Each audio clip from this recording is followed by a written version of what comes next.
JediAmanda with Beyond the Game, and today I'm here with McLain and John Lowrie. I'm assuming if you guys are... I am assuming if you guys are watching this, you have probably already seen 1,000 of their interviews, and you are very familiar with their works. Okay, you guys want to do a quick, hi, I'm a voice actor and I'm amazing? Thanks, Amanda. Yeah. Hi, I'm a voice actor and I'm amazing. So, as Amanda knows, I voiced GLaDOS in the Portal games and Overwatch in Half-Life 2 and the Administrator in Team Fortress 2 and Broodmother and Death Prophet in Dota 2 and Gypsy Danger in Del Toro's Pacific Rim, among other things. Okay, yeah. All right. I'm John Patrick Lowrie. I'm a voice actor. I'm not as amazing as my wife, but I'm fairly okay. I'm the voice of the Sniper in Team Fortress 2 and Pudge and Storm Spirit and Earthshaker and Doom and a bunch of other guys in Darkseer and Ancient Apparition. I can never remember all seven, but 7 guys in Dota 2. I'm the Citizens and Odessa Cubbage in Half-Life 2. The voice of the houseboat radio in Left 4 Dead, and I've done some Halo games. I've done a lot of video games, so that's us. All right, I figured I'd get that part out of the way because I sensed the theme in all the interviews, and I was like, I know they probably get tired of saying this every single interview, but I break tradition. Thanks, Amanda. Thanks. Okay. And it's great on YouTube. They can just bleep past that part. They can go. I already know this part. That's right. All right. Ellen, I'm going to ask you the first question since you're an opera singer, and I find that very exciting to talk to someone who's in the field and is also singing like I try to do. Well, we sing because we love it, don't we? Yes. That's why. Okay. What is your voice type? I am a light lyric soprano. And, there are ways to categorize voices operatically that are very arcane, actually. And the most arcane way I know to categorize my voice is called I'm a falcon. It's spelled Falcon. And a falcon soprano can do, Ina and Etta roles, but also high mezzo roles. For non-opera goers, Ina and Etta roles are roles whose names end in Ina or Etta. Like Despina, Susanna, and I could go on and on. Right. But that's light lyric soprano, I think, is the most descriptive. Okay. Alright. Now, as an opera singer, I wanted to know, with everything an opera singer has to do, you have to think about the resonance as you sing, the way your mouth is forming as you're pronouncing words. Breath support, do you have to incorporate that in voice acting? Well, it depends on the voice I'm doing. Certainly vocal technique, Broodmother is such a difficult, It's just the worst thing you can do to your voice. Yeah, you're I might kill spiderlings. I'm using horrible vocal technique to do that voice, and they loved it. I imagine doing that for hours probably tires you out a little bit. After the session that I did Broodmother, in the same 4-hour session I did Death Prophet and Broodmother, and basically I couldn't talk. I did Death Prophet first and then Broodmother, and that was it. That was it, for the day, for the next day. So, and actually, in union voice acting contracts, there's a vocal fatigue clause. If they know that you're going to be killing your voice, then that's actually in the contract. So. Okay, I was actually going to be asking who answered it. That's interesting. Cool. Also, as someone who does classical music, do you find it difficult singing in a non-classical way? Because I've noticed there. Yes. Okay. I do. I'm not alone. All right. I do find it difficult, and Luckily, Well, right, we've just been working on I it. have my rock musician right here. Right, So, we're developing a new game called The Church in the Darkness, and Richard, the developer, asked me to write some songs to be played over the closing credits, because evidently my wife has gotten famous singing songs over closing credits. I've heard. No, yeah, that's the rumor. But and so we have. I mean, classical singing. Is a technique. There's a vocal technique for using your voice healthfully and stuff like that, and that's one set of things. And then there's simply style. And when you study classical voice, you get a lot of time studying that style, how people ornament in the 18th century, how people phrase in the 19th century, all this kind of stuff. And the fact is, it's very good to use classical vocal technique to save your voice and to shape your voice, no matter what style of music you're singing. But jazz is very much different than classical, and rock is very much different than jazz. And even within those styles, there are subgenres. And so we've been, since the songs I've been writing for Church in the Darkness are all, the game is set in the 70s, and so they're all kind of folk rock, folky kind of songs. Ellen and I have been having some great conversations about exactly what the style is, how you deal with rhythm, how you deal with ornamentation, because there are, just as much as in 18th century Baroque and classical music, there is vocal ornamentation in rock music. So, but it's its own little thing. Awesome. Okay.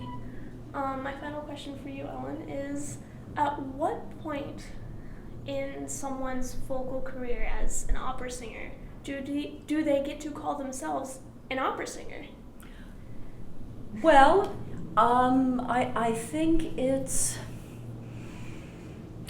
the study. I mean, if you are studying opera, then you are singing opera and you are an opera singer. Now, whether anyone hires you to do it or not, and trust me, Amanda, that was a big struggle of mine for a long time. Finding work as an artist is always difficult. But I think it's the pursuit that makes you an opera singer. You are an opera singer if you pursue the art of singing opera. Thank you for answering that. All right, John, it's your turn. Okay, great. I hear you're a musician, you're a composer. He's also written a book, guys, Dance with Eternity. Please buy it. It's amazing. It is. Thank you for that plug. And it's an audiobook as well. Right. For those of you who don't know it, Ellen and I, Jim French Productions, who does my Sherlock Holmes radio show, produced the audiobook with Ellen speaking all of the female parts and me speaking the male parts in the narration, with music and sound effects, and it's really cool. So it's on audible.com, Dancing with Eternity. And Amazon, all that Yeah, place. yeah. And just as a plug, using Castwave Studios, sign up and you get 2 free audiobooks. Just saying. There saying. you go. But buy his because it's great. What's your next book coming out? Well, I'm actually working on 3 novels and a screenplay right now. Oh my goodness. So that's a lot. Yeah, you would think that I was like really industrious. What I am is really indecisive. I'll work on one and then, and so I'll work on the other, and then I'll work on the other. So right now I'm mostly focused on the screenplay, which is a pilot for a series that I'm working on that I'm pretty excited about. Okay, that's great to hear. Back to music. Sorry, I know I sidetracked there. Oh no, that's fine. What instruments do you play? Well, my main instrument is guitar. The instrument I started on when I was in 4th grade was trombone, and now I play. I picked up flute along the way, and some keyboards and percussion, and I play banjo, and I've played mandolin, so that kind of stuff. Okay. Now, with the new game you are both in, Church of the Darkness. The Church in the Darkness. Church in the Darkness. Excuse me, I'm awful. I'm sorry. Is this the first time you've composed music for a video game? It's the first time I've composed music for a video game, yes. I've composed a lot of music. I was in a fusion guitar duo with my friend Ron Keith, who just passed away this spring. And I wrote a lot of music for us. I've also written a piece for chamber orchestra that Ellen sang down in San Francisco. written a piece for a large orchestra, string quartet. I mean, kind of that kind of stuff. Musical. I've written a musical that never went anywhere, but had some really cool music in it. But this is the first time that I've composed for video games, because the video game industry, the way we interact with it mostly is as voice actors.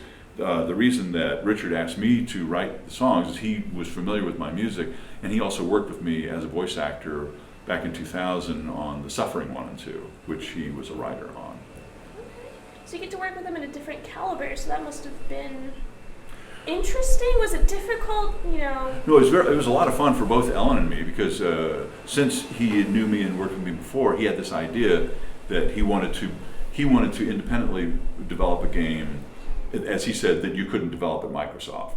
A game that was outside of the main kind of genres, that is not going to, right away appeal to a demographic or anything like that. He wanted to do something that was a little bit more intellectual, a little bit more challenging morally and ethically, and it was going to be driven by the voice acting. The story is you're hearing Ellen and I as Isaac and Rebecca, these two cult leaders, and we're constantly talking over the PA system to our cult members.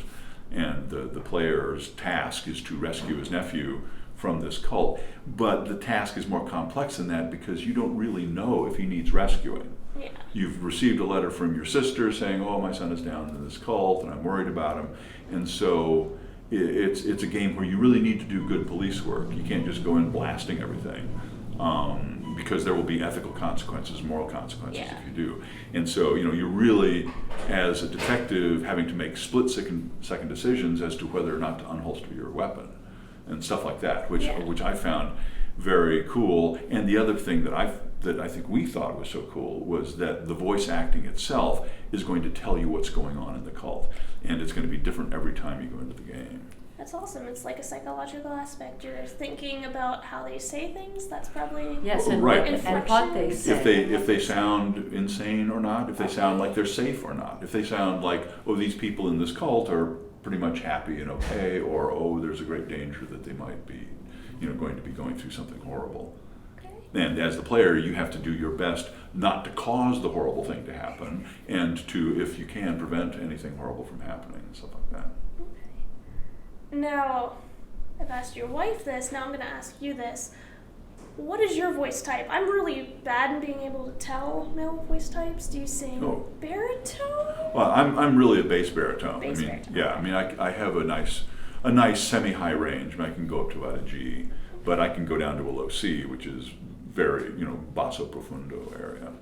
Okay. And I'm in a professional choir that does a lot of soundtracks for video games and for movies, and the reason they keep hiring me is because in all of these you're singing this fake Latin in these really low Russian bass kind of areas, and that's why they like me. Awesome. That's But I would not call myself an opera singer, even though I've sung in the chorus of a couple of operas. I would call myself a singer for hire, a wandering, the guy wanders into town with a low wandering voice. minstrel. I was about to say that. Or, you do a little bit of everything. I'll tell you a story, I'll sing it. Yeah. Okay. All right. You guys are both musicians. That must make practice convenient. Very much so. It does. Yeah. It does. Mm-hmm. Yeah, we like to rehearse together. I mean, we work hard. He's very demanding. Well, she says that because, the task of a classically trained singer really mastering the style of rock and roll is a complex intellectual task. You're really talking about micro rhythms and, micro glisses. And because as a classical singer, I sing on the beat. Yeah, I get sing that. on the beat. Right, I remember we were just working on the song last week, and I said, okay, just loosen up, disappoint your mother. Don't think about it. That's fine. Yeah. Okay. All right. That's pretty awesome. Wow. And also, we're both actors, and we enjoy working together in that way too. We do a lot of rehearsing at home and stuff like that. So we have a lot of fun. And you guys can build off of one another. Get each other ready for roles. That's he has helped me a lot. Well, he has helped me a lot. Well, and you've helped me too. If she's studying lines, I'll read the other lines. If I'm studying lines, she'll read the other lines. It's like you're married and supporting one another. That's whoa. Okay, my mind was just blown. I guess so, Amanda. Yeah. my last question, and I ask this to all the classical musicians: vibrato in the Baroque era, yes or no? Well, And it could be voice words. My understanding is that vibrato in the Baroque era was more like what we would call a tremolo now. Okay. It was a loudening and softening of the voice rather than a change. It's a change in amplitude rather than a change in frequency. Okay. So instead of going up and down, they would. Now is that your understanding too? Because there Well, are probably different opinions. I've talked to, early music specialists about it, and I think that in certainly 20th century practice of early music, of Baroque music, they got a little tight-assed and Well, 'cause it's- decided that no vibrato, we're not having anything. And that isn't the natural voice. Because natural voices, some have more vibrato than others. And a lot of times when a voice ages, it gets more of a vibrato because the supporting mechanism of the diaphragm isn't as strong. So you can talk to a lot of people who feel that, oh no, never use vibrato, and that's kind of, a 1950s, 70s idea of Baroque music. And now I think that idea has relaxed a lot. Well, and I think if I can step in here for a second, part of the thinking is colored by the fact that Baroque strings, viol de gambas and stuff like that, gamba instruments, had frets, and you don't have vibrato on those instruments. And so when you're playing a modern instrument, a viola or a violin or a cello in Baroque music, part of your task is to not have vibrato, to get that gamba sound. But also, the thinking is that in Baroque times, you had very small instrumental ensembles that you were singing with. And really, the task of producing a lot of sound is easier if you free up the voice and let it oscillate. And so when you're singing with a 96-person orchestra, you're going to want to let the voice do everything that it can. And so vibrato is going to come out. Whereas a singer singing in the 18th century with a 12-piece orchestra, which is pretty big for the Baroque era, you didn't have to do that work. And so there probably wasn't a concerted effort to just get every ounce of sound out of the voice that you could. And so I can imagine that a lot of singers back in that time didn't produce very much vibrato. But as to, is there a writing somewhere in the Baroque era saying, oh, don't let the voice wobble? I'm sure there is none. I've never heard of any. Right. I haven't either. Yeah. But I have to say that one of the fun things about early music is to try to guess what it might have sounded like back at that time. But it's all guessing, really. Best guessing, educated guessing, but at the end it's all guessing. And I think John is right. I think it is the vocal style is influenced by the great kind of ghost sound instruments of the time that we still have. Right. We don't have any voices left over from that time. No convenient recording. That's right, but Yeah. we have the instruments, so we know what they sound like. But a voice is a voice. And also there's the thing, okay, if we're going to do Baroque music, we should try to make it sound different than other music. And if we're listening to Puccini or Wagner, that stuff sounds like that. How can we make Baroque music sound not like that? Yeah. And I think if you're thinking about performing, I just did a Bach duet with a friend of mine, and Bach wrote his music to be performed in a church, which has, a church. The churches of that era had pretty good acoustics. They were built that way on purpose to have pretty good acoustics. Well, and if you get into the psychology of And that is different than the concert hall, is Right. what Yeah. John is saying. Yeah. If you do the St. Matthew Passion at Symphony Hall or Benaroya Hall here in Seattle, the acoustics are completely different about how you have to produce Than if you're the singing in sound. a church. Yeah. But if you get into the psychology of the composers, I mean, I remember conversations when I was in school. Well, do you think that it would have been okay with Bach if somebody played his two-part inventions on a piano? I can tell you, Bach wouldn't have cared. You know, I mean, some of his music that he wrote for keyboard was played on lute. I mean, he was just writing music to be used. And we really didn't get into this very specific orchestration and very specific composer knowing the sounds that he wanted really until the late 19th century. Throughout the Baroque, you know, people were borrowing music from other people. Henry Purcell's Trumpet Voluntary was actually written by somebody else.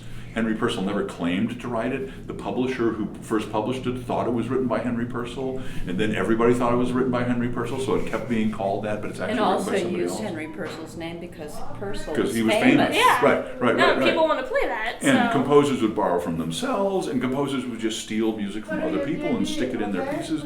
It was very much I mean, when you realize that, you know, that Haydn wrote 105 symphonies, he was just trying to come up with stuff. He was like a television writer. You know, he had to produce stuff.